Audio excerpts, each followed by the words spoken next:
नमस्कार दोस्तों, आप सभी का स्वागत है आपके अपने YouTube चैनल परवीन मैथ्स में। दोस्तों आज का जो हमारा कॉन्सेप्ट रहेगा वो है किलोग्राम के हिसाब किताब से रहेगा। दोस्तों ये जो हिसाब किताब है अक्सर हमारे दैनिक जीवन में बहुत ही काम आता है। जब हम किसी दुकान पर कोई सामान खरीदने जाते हैं तो ये जो हिसाब किताब है बहुत ही काम आता है वहां पर।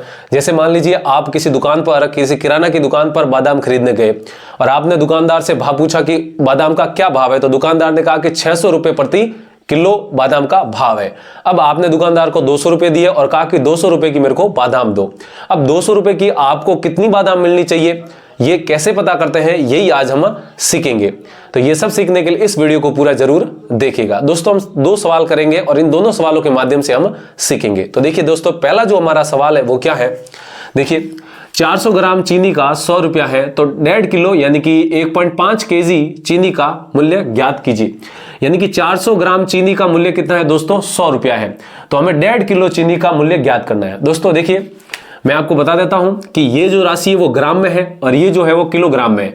तो दोस्तों जो 1 किलोग्राम में ग्राम होते हैं वो कितने होते हैं, 1000 ग्राम होते हैं। ठीक है, 1 किलोग्राम में कितने ग्राम होते हैं दोस्तों, 1000 ग्राम होते हैं। ठीक है, तो 1 किलोग्राम में 1000 ग्राम हो गए। अब दोस्तों 400 ग्राम का 100 रुपया लग रहा है। दोस्तों जब भी ऐसे सवाल आती है, ऐसी समस्या आती है, ऐसी प्रॉब्लम्स आती है तो इनको हमेशा आप यूनिटरी मेथड यानी एकक विधि से करेंगे। अब एकक विधि का मतलब क्या है दोस्तों, एक एक यानी कि सबसे पहले आप एक का निकालो और फिर जितने का पूछा है उतने से गुणा करवा दो। तो दोस्तों इस सवाल को भी हम एकक विधि से ही करेंगे। तो देखिए दोस्तों यहां पर क्या कह रहा है कि 400 ग्राम, तो यहां पर लिखेंगे 400 ग्राम। अब 400 ग्राम का दोस्तों कितना रुपया कह रहा है, ये 100 रुपया कह रहा है, तो यहां पर लिखेंगे 100 रुपया। ठीक है, तो यहां से हम दोस्तों 1 ग्राम का निकालेंगे, कितना निकालेंगे, 1 ग्राम का मूल्य निकालेंगे। तो 400 ग्राम का 100 रुपया है तो दोस्तों 1 ग्राम का निकालने के लिए क्या करेंगे, इसमें 400 का भाग लगा देंगे। तो 400 का भाग लगाएंगे तो 400 में 400 का भाग जाएगा एक बार। दोस्तों इसमें भी 400 का भाग लगाना पड़ेगा। यहां पर आप कह सकते हैं ये 400 इधर गुणा में है तो उधर जाएगा, तो किस में चला जाएगा, भाग में। तो आप कह सकते हैं दोस्तों 100 बटा क्या हो जाएगा, 400 हो जाएगा। ठीक है, तो 1 ग्राम का जो मूल्य आया वो दोस्तों कितना आया, 100 बटा 400 आया। अब हमें जितने ग्राम का पूछा है यानी कि जितने किलोग्राम का पूछा है उससे हम क्या करा देंगे, गुणा करवा देंगे। इसी को दोस्तों कहते हैं यूनिटरी मेथड यानी कि एकक विधि। ऐसे सवाल हमेशा ही आपको एकक विधि से करने। दोस्तों हमें कितने का पूछा है, 1.5 किलो चीनी का मूल्य पूछा है। तो 1.5 किलो चीनी, अब दोस्तों 1 किलो कितने होती है, 1000 ग्राम होती है। तो 1.5 किलो कितनी हो जाएगी दोस्तों, 1500 ग्राम हो जाएगी। ठीक है, ऐसे आप निकाल सकते हैं। यानी कि 1.5 और किलोग्राम को ग्राम में बदलने के लिए दोस्तों किससे गुणा कराएंगे, 1000 से। तो यहां पर 1000 से गुणा करा दीजिए। अब दोस्तों इसको इससे गुणा कराएंगे तो ये जो पॉइंट हटेगा बट्टा में 10 लगेगा, ये 0 से 0 कट जाएगा। 100 का 15 से गुणा होगा तो दोस्तों कितना आ जाएगा, 1500, और यानी कि 1500 ग्राम। तो दोस्तों हमें 1.5 किलो चीनी यानी कि 1500 ग्राम चीनी का मूल्य पूछा है।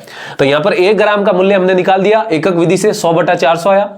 अब हमें जो निकालना है वो किसका निकालना है, 1500। तो हम 1500 का गुणा करवा देंगे दोस्तों, 1500 गुणा 1 ग्राम, फिर ये हो जाएगा दोस्तों 100 बटा 400 जो कि 1 ग्राम का मूल्य है। 1500 ग्राम का निकालने के लिए दोस्तों 1500 का गुणा करवा देंगे। ठीक है, अब दोस्तों इसको हम क्या कर देते हैं, सरल कर देते हैं। ठीक है, तो देखिए दोस्तों ये 2 जीरो से ये 2 जीरो कट जाएंगे। 4 का भाग दोस्तों 100 में देंगे तो कितनी बार जाएगा, 25 बार। ठीक है दोस्तों, अब 25 को हमें क्या कराना है, 15 से गुना करवाना है। तो 25 को दोस्तों 15 से गुना करवाएंगे तो कितना आएगा, 375 आ जाएगा। ठीक है, नहीं 375 रुपया आ जाएगा। ठीक है, तो आप कह सकते हैं दोस्तों कि 1500 ग्राम चीनी का कितना मूल्य होगा, 375 रुपए, जब 400 ग्राम चीनी का हमें 100 रुपया दिया था। तो दोस्तों ऐसे एकक विधि से इन सवालों को सरल किया जाता है। तो उम्मीद है आपको समझ में आया होगा। समझ में आए तो वीडियो को जरूर लाइक कीजिएगा। अब दोस्तों ये हो चुका है हमारा पहला सवाल। अब हम दोस्तों एक और सवाल करते हैं जिससे कि ये जो यूनिटरी यानी कि एकक विधि से जो ये सवाल सरल किए जाते हैं इसका कॉन्सेप्ट हमारे क्लियर हो जाए। तो दोस्तों अब हम चलते हैं हमारे दूसरे सवाल की ओर।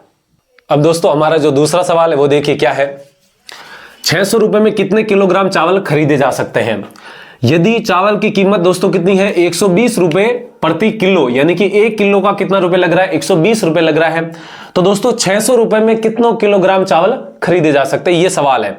अब जो इससे पिछला जो सवाल किया था दोस्तों वो हमने एकक विधि से करेगा, हालांकि ये भी हम एकक विधि से ही करेंगे, लेकिन ये जो सवाल है उसका विपरीत सवाल यानी कि उल्टा सवाल है। यहां पर आपको क्या पूछा है, कितने किलोग्राम चावल था, जबकि वहां पर कितना पूछा था कि इस किलोग्राम का कितना रुपया लगेगा। यहां पर रुपया तो दे दिया है लेकिन किलोग्राम का मान पूछा है। ठीक है दोस्तों, तो देखिए ये भी एकक विधि से ही करेंगे। यहां पर आप देख सकते हैं दोस्तों, मैंने अभी बताया कि 1 किलो में कितना आपका ग्राम होता है, 1000 ग्राम होता है। ठीक है, यहां पर आप 1000 ग्राम लिख सकते हैं। वैसे यहां पर आपको ग्राम में पूछा नहीं है, सीधा किलोग्राम में ही पूछा है और किलोग्राम का ही दिया हुआ है। दोस्तों एकक विधि से करेंगे। अब एकक विधि क्या कहती है कि पहले आप एक का निकालिए, ठीक है नहीं। तो 120 रुपए प्रति किलो, यानी कि दोस्तों कह सकते हैं कि 1 किलो का कितना रुपए लग रहा है, आप 120 रुपए लग रहा है, ठीक है नहीं। कितना लग रहा है, 120 रुपए। अब दोस्तों इसको आप ऐसा भी लिख सकते हैं कि 120 रुपए में कितने किलोग्राम चावल आ रहा है, आप कह सकते हैं सर 1 किलो चावल आ रहा है, ठीक है नहीं। अब देखिए 120 रुपए प्रति किलो का मतलब क्या हुआ दोस्तों कि 1 किलोग्राम का 120 रुपया, यानी कि 120 रुपए में 1 केजी चावल आ रहा है, 1 किलोग्राम चावल आ रहा है। देखिए दोस्तों जिसका भी मान निकालना होता है उसको हमेशा इधर रखना है, ठीक है। यहां पर आप देखिए किलोग्राम का मान निकालना, इसलिए मैंने किलोग्राम का इस तरफ रखा है, ठीक है नहीं।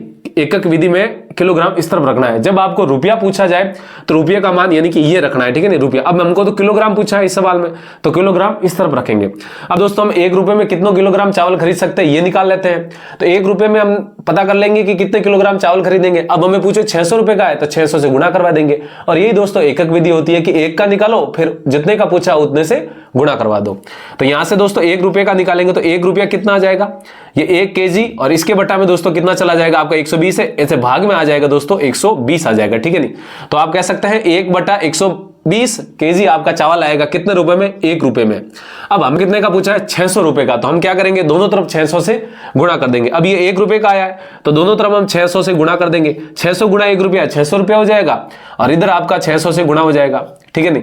अब दोस्तों इसको हम सरल कर देते हैं। तो ध्यान दीजिए ये 1 केजी, इस केजी को मैं पीछे की तरफ लगा सकते हैं, यानी कि आप कह सकेंगे 1/120 गुणा में 600, और पीछे आपका चला जाएगा ये केजी, ठीक है नहीं। तो अब सरल कर दीजिए दोस्तों, कितना आता है ध्यान दीजिए, 0 से ये 0 कट जाएगा।